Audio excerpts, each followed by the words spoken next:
आज जनता भूखी मर रही है, आप मोरों को दाना डाल रहे हैं। ये दिखाना चाह रहे हैं कि एक चोर सिर्फ खिलाएगा मोर, बाकी जनता बकवास। आज जनता त्रस्त है और अंधभक्त मस्त है।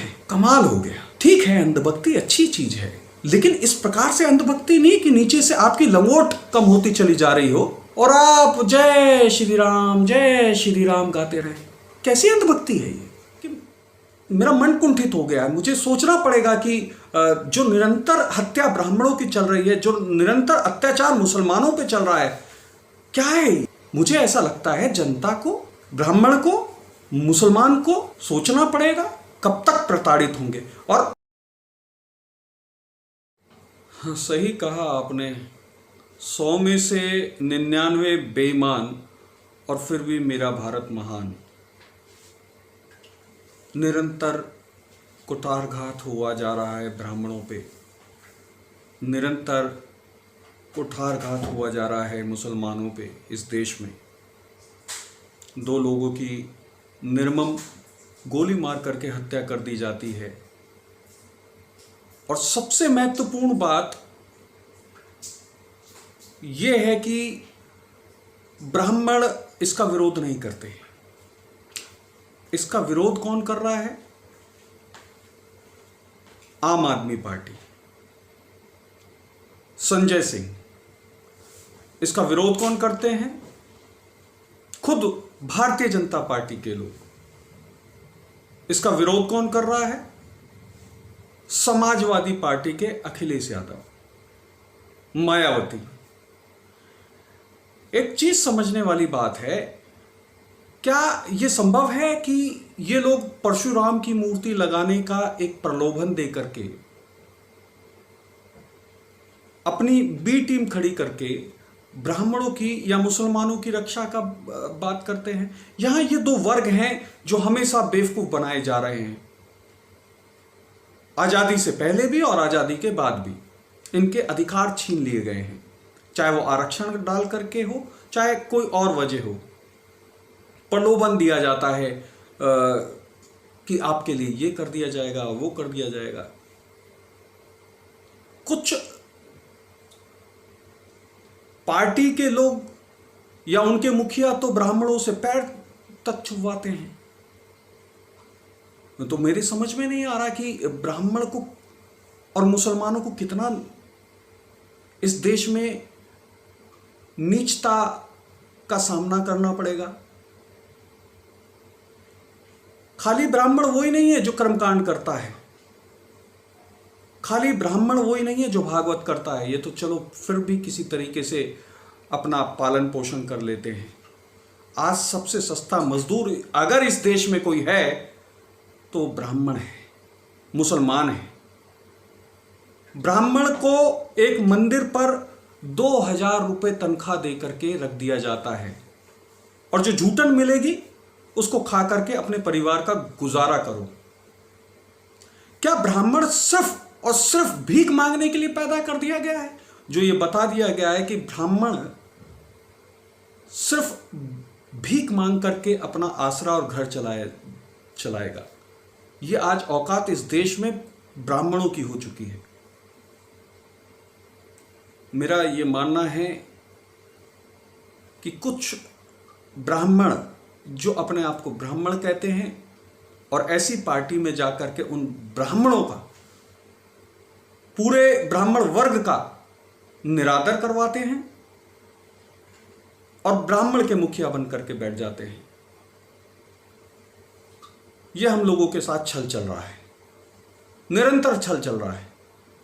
और आज एक कुंठित होकर के मैं ये कह रहा हूं कि हम लोगों को मंदिर मस्जिद की इस राजनीति से ऊपर उठ करके सोचना पड़ेगा।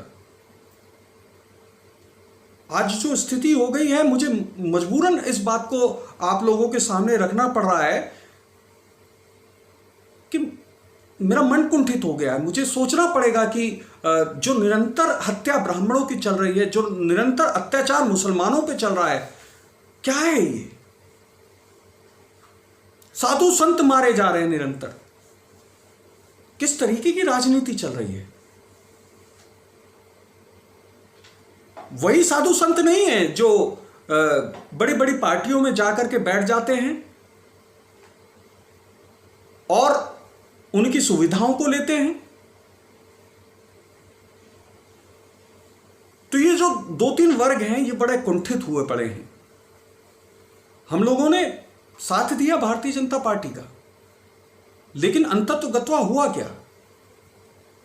कुछ लोग दलाल बन के रह गए, लेकिन अंततोगत्वा उस पार्टी का साथ देने के पीछे हमारा जो उद्देश्य था कि इस देश में जनता के साथ सही होगा, लेकिन हुआ क्या?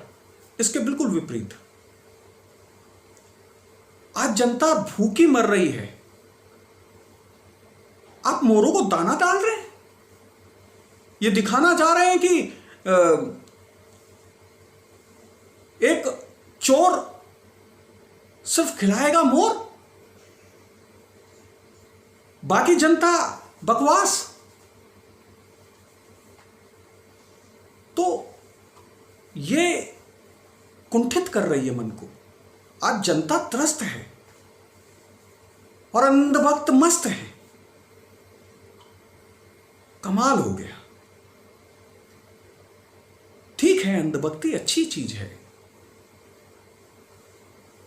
लेकिन इस प्रकार से अंधभक्ति नहीं कि नीचे से आपकी लंगोट कम होती चली जा रही हो और आप जय श्री राम गाते रहे। कैसी अंधभक्ति है ये?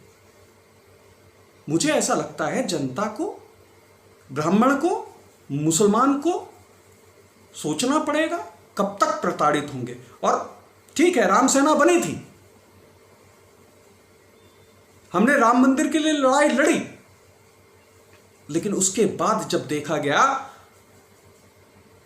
और जब इसका डीएनए किया गया तो ऐसा लगा कि एक का दिल तोड़ करके दूसरे का दिल जोड़ दिया। यह कैसा मंदिर है? मुझे ऐसा लगता है कि मंदिर वो है जहां सभी के दिल जुड़ते हों, सभी का मन लगता हो। और मैं आज अपने हृदय से, आज प्रधानमंत्री जी भी मन की बात कर रहे हैं, आज मैं भी मन की बात कर रहा हूं। मैं इस मंदिर मस्जिद की लड़ाई से अपने आप को बिल्कुल हटा देता हूं। मैं अब मंदिर मस्जिद की लड़ाई कभी नहीं लड़ूंगा, क्योंकि मंदिर मस्जिद की लड़ाई में एक का दिल तो जुड़ता है, दूसरे का टूट जाता है। मैं इस भारत को तोड़ो फोड़ो की राजनीति से अलग करके, मैं इस भारत को एक होने की राजनीति पर लाना चाहता हूं और यही मेरा उद्देश्य है। मैं उस राम के उद्देश्य को आगे लाना चाहता हूं जिसमें उन्होंने ऊंच नीच को नहीं समझा, उस सबरी के भी बेर खाए। ये तोड़ो फोड़ो की राजनीति बहुत हो चुकी है और मुझे ऐसा लगता है कि कहीं ना कहीं जो वर्ग प्रताड़ित हो रहे हैं उन लोगों को आना चाहिए और आगे आकर के अपनी आवाज रखनी चाहिए। नमो नारायण, जय श्री राम।